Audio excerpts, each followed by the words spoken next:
Welcome to Universal Recap. How's everyone doing? Today, we're bringing you a Korean movie called The Swindlers, which came out in 2017. So, without wasting any time, let's get into the movie. It's nighttime when a group of middle-class and poor people find out that the owner of the company they invested in, who promised 25x returns, has disappeared with all their money. Shocked and furious, they rush to the company's office. Thousands of people had invested their life savings in this firm, hoping for huge returns. But now, everything is gone. Chaos breaks out inside the office. Some of them start accusing one of their friends, saying he was the one who convinced them to invest their money in the company. But that friend has also lost everything, so he has nothing to say. Overwhelmed by the accusations, he suddenly jumps out of the office window and takes his own life. Later, news reports reveal that more than 30,000 people had invested in the fraudulent company, and 10 of them took their own lives due to depression. But the man behind it all, Jang, has completely disappeared. The police and the government have been unable to find him. As public anger continues to rise, we're introduced to Alan, a guy who's been living an easy life through small-time thefts.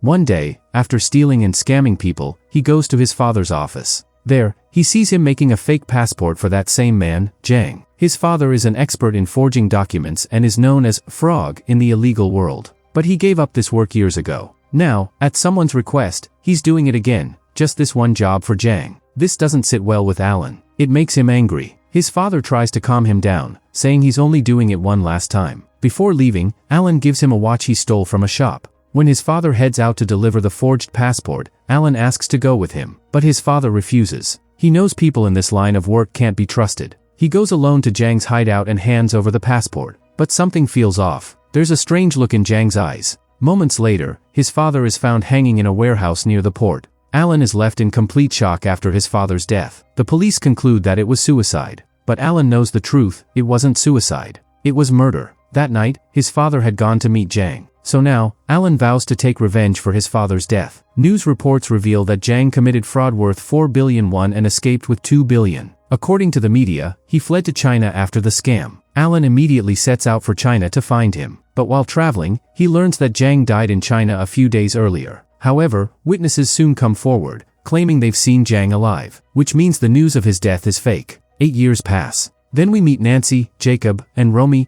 3 skilled con artists. Nancy walks into a jewelry shop, posing as a customer, and spots a stunning necklace. She quietly swaps it with a fake. Right then, Jacob and Romy show up, pretending to be police officers. They act like they're arresting Nancy and quickly take her away. And in that chaos, they walk off with the real necklace. Meanwhile, government prosecutor Park accuses a police superintendent of taking a bribe from Jang and helping him escape. He then has him arrested. At a press conference, Park reveals that the superintendent took a bribe of 1.2 million yuan from Jang, based on Jang's ledger, which contains a complete list of the officers who took bribes from him. Park tells the press he will catch everyone involved. Reporter Choi believes Jang is still alive. However, Park insists that Jang died years ago and that his existence is nothing more than a rumor. After the press conference, Park meets General Prosecutor Kim and learns that he does not actually have the list and is instead searching for the list Jang created. Jang's former associate, Lee, is spreading news that Jang is alive. Kim suspects that Lee might have the real list. He is particularly worried because his name is on it. He urges Park to immediately arrest Lee, as his arrest would be a major loss for Park. Kim's racket also involves a prominent politician, Counselor Donald, who claims to be the next president of Korea. Park sees an advantage in suppressing this matter. Park meets his team, Nancy, Romy, and Jacob, the same people he had assigned earlier to keep an eye on Lee. Romy, who's a tech expert,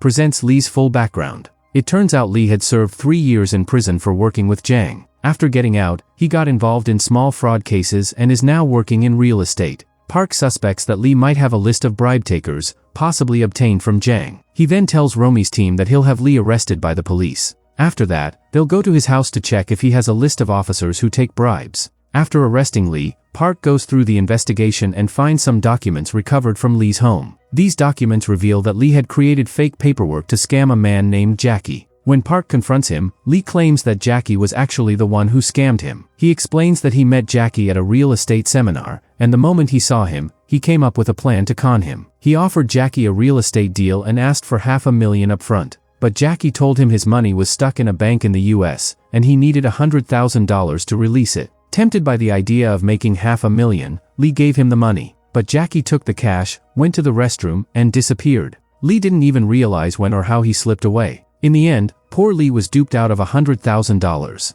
When Park watches the CCTV footage with Romy's help, they discover that Jackie went into the restroom, removed his makeup, and came out looking like his younger self. That's why Lee couldn't recognize him. It's also revealed that Jackie is actually Alan, who went to China 8 years ago to find Zhang. Jacob recognizes Alan right away and tells Park that Alan is a con man who scams other con artists. He even mentions that Alan once scammed someone like him, and that he's skilled at using masks to change his appearance. He also searches Lee's house. Meanwhile, Romy manages to get Alan's license plate number, and through the registration, they find his address. But when they reach his house, they find out he's already fled. Right after that, Romy informs Park that Alan is trying to escape in his car. Park, along with Jacob, chases Alan's car, crashes into it, and captures him. Once they have him, Park starts questioning Alan about what he found while searching Lee's house. He's worried that Alan might have come across a list of officials who were bribed. He then presses him further, asking what his real motive was for defrauding Lee. Alan reveals that his goal was to get to Zhang. Jacob immediately shuts that down, saying Zhang died years ago. Park backs him up, adding that Zhang might not even be real, it's just a rumor. But Alan insists. He says he personally met Zhang 4 years ago, and not in China, in Thailand.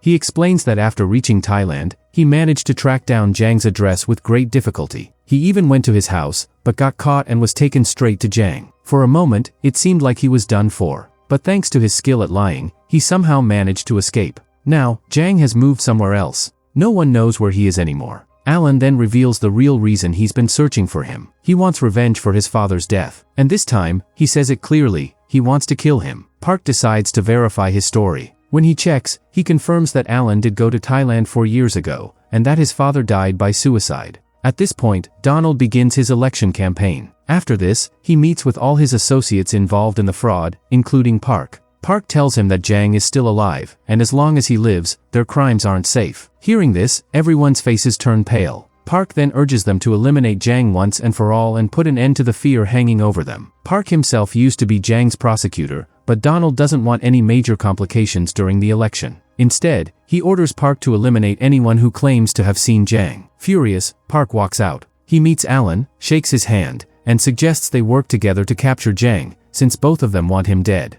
Alan agrees, but sets one condition: he'll be the one to kill Zhang. Now, Park, Alan, Jacob, Romy, and Nancy start planning how to capture him. The plan begins with befriending Lee, who knows Zhang's contacts. But to gain his trust, they need to pretend to be rich. So, with Jacob's help, Alan pretends to be a millionaire who owns casinos where millions of dollars are laundered. Lee falls right into the trap. And soon after getting released from prison, Lee meets Alan. Meanwhile, Romy and Nancy install a micro camera and a microphone in Lee's office. The very next day, Lee arranges an appointment with Alan through his secretary, Nancy, and goes to meet him at Alan's office. Alan's office is actually a fake setup, and the employees working there are just movie extras. The goal is to impress Lee so he can be swayed by Alan's charisma. Alan tells Lee that he's looking for a partner because he has an investment plan that's somewhat illegal but promises an 80% return within 6 months. He explains that he wants to open a secret casino and needs an investment of $1 million. Lee falls straight into Alan's trap and starts calling his contacts to raise the money. But when he doesn't get any money, he finally calls Zhang in Thailand. The fraud team is watching Lee from their base, and when they find out that Lee has called Zhang, they become alarmed.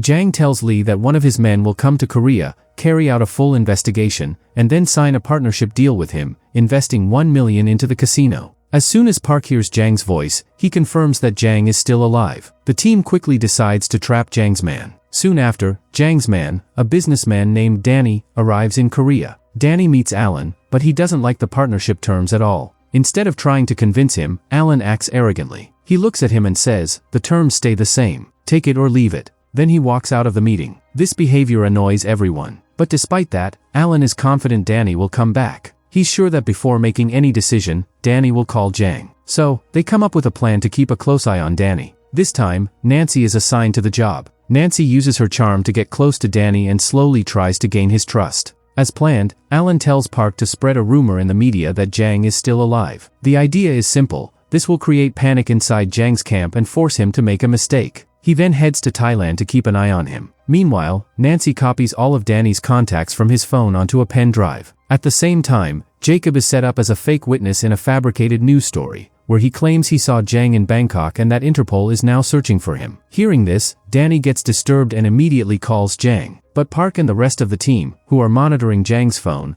are caught off guard when Jang tells Danny he's not in Thailand, he's actually in Korea, and he wants to meet him right away. Danny heads to Korea Tower to meet Jang, and Nancy follows him. At the base, Romy starts tracking his location. Meanwhile, Park and Jacob also move toward the same place. Nancy manages to spot Danny and Jang together. But by the time Park arrives, Jang is already gone. Still, Park catches a glimpse of him leaving, and that's enough to confirm one thing. Jang is alive, and this realization leaves Park furious. Romy secretly records a conversation between Jang and Danny, and from that recording, it's revealed that Jang was planning to meet Danny again that Sunday in Incheon. Just then, Park receives a call from one of his men, telling him that Alan is currently meeting reporter Choi at a restaurant in Seoul. This completely shocks Park, because he was sure Alan was still in Thailand. At this point, it becomes clear to everyone that Alan is actually a fraud. At the restaurant, Choi shows Alan a list of bribe takers that Park had released to the press, but the list is fake. Choi explains that only 2 people have the real list, Jang and Park.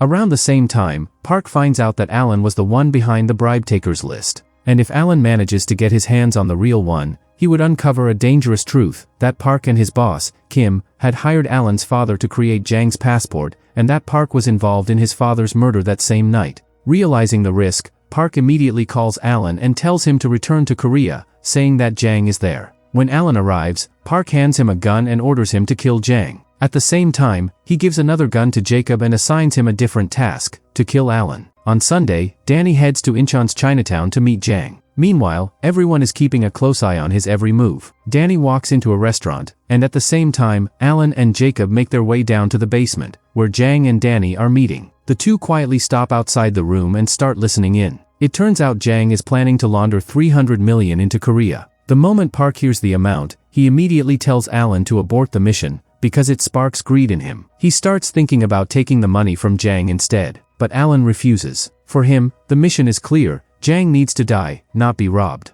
Park doesn't hesitate. He orders Jacob to take Alan out. Jacob follows the order and knocks Alan unconscious with the handle of his gun. Park then approaches the counselor and makes a deal. If they manage to get the money from Jang, the counselor will appoint him as district head once he becomes president, a high-profile position with endless opportunities to make money. The counselor agrees. Back at their base, Park tells Alan they'll get the money first and then kill Jang. But Alan refuses and decides to kill Jang himself. Park then tells Alan that if he follows his plan, he'll give him a list of bribe takers, something Alan wants to expose to the public through reporter Choi. Hearing this, Alan agrees. The next day, Danny meets Alan and tells him he wants to cash out 300 million in deposit certificates. After that, Alan approaches Park and asks for a cut of the money. Park agrees to give him 30%, along with the list of bribe takers. Now Alan tells Jacob, Romy, and Nancy that they can keep the full 30% commission. He just wants the list and Jang. When they hear this, all three go wide-eyed. 30% means 90 million. Alan then tells Danny that he's ready to cash in his certificates.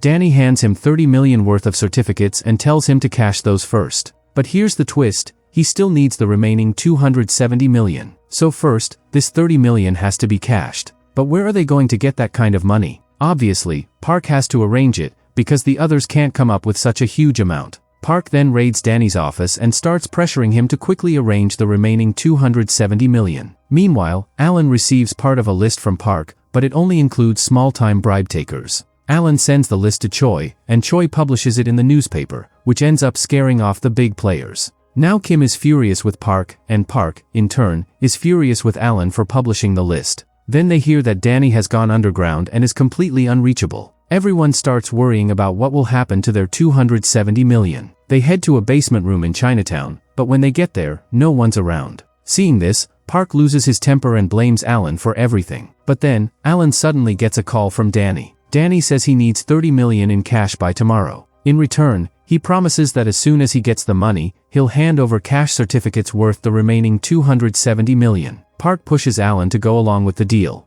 After that, Park meets the corrupt politicians to arrange the 30 million. But no one is willing to pay up. Instead, they just laugh at him. That's when Park finally snaps. He tells them he won't spend the rest of his life cleaning up their mess. And if they don't pay, he'll expose everyone's names. Just then, Lee, who claims to be Jang's man and says he has a list of bribe takers, is exposed as a liar. Park doesn't hold back and tortures him. Under pressure, Lee finally breaks and reveals the truth. Jackie, who is actually Alan, was the one who paid him to spread the rumor. Hearing this leaves Park completely shocked. The next day, Alan gives Danny the $30 million that Park gave him and takes the cash certificates for the remaining $270 million from him. He promises that the full amount will be ready in cash by tomorrow. Danny tells him he's leaving Korea tomorrow from Magampo port, so he should bring the cash there. Alan then informs Park that tomorrow will be the final night. He says they need to catch both Jang and Danny as they leave Korea, but Park turns on Alan and captures him. Meanwhile, Danny arrives at a secret location, and Park's men quietly follow him. Park realizes that Danny is planning to go to Jang first with the money, which means Jang must also be at that same location. Without wasting time, he orders his men to break into the house and grab Jang. After that, he brutally beats Alan and makes it clear that he already has the money. Now that he's about to find Jang as well, Alan is no longer of any use to him. Just then, Park gets a call from his men. They inform him that Jang and Danny have escaped, taking the $30 million Park had given them. Park is completely shocked because his entire plan has failed.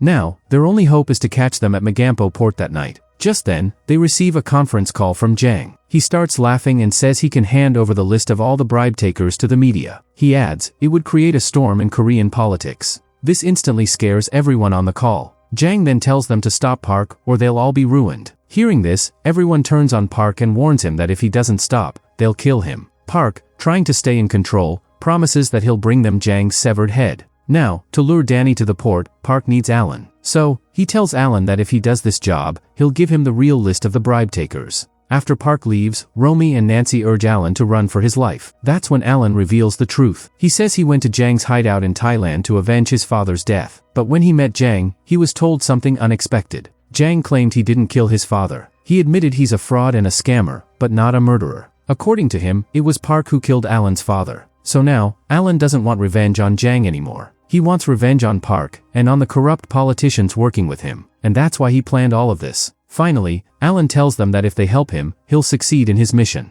Now Nancy calls Counselor Donald and tells him she has evidence against him. Then she asks him to meet her that night, which immediately scares him. Meanwhile, Park meets with a money launderer and hands over cash certificates worth $270 million, asking him to cash them. The man gives Park $100 million upfront and asks for 6 months to process the rest. After that, they arrive at Magampo port. As soon as he gets there, Alan calls Danny and tells him he'll receive his $270 million in cash at the port that same night. Hearing this, Danny heads straight to the port to meet him. But the moment Alan asks Park for the list, Park's men suddenly arrest him. Alan then reveals that he has proof that Park secretly launched this mission against Jang, and that he's also in contact with Jang. Park just laughs. Then he reveals that he got that proof from Jacob, confirming that Jacob has been working with him all along. At the same time, Nancy and Romy are captured and taken onto a boat. Just then, Park gets a call from his money launderer. He tells Park that the cash certificates are all fake. Park is stunned. The launderer demands his advance back, or he'll kill him. That's when it hits. Park has just lost $30 million and got nothing but worthless certificates in return. At that moment, Jang and Danny's car pulls up.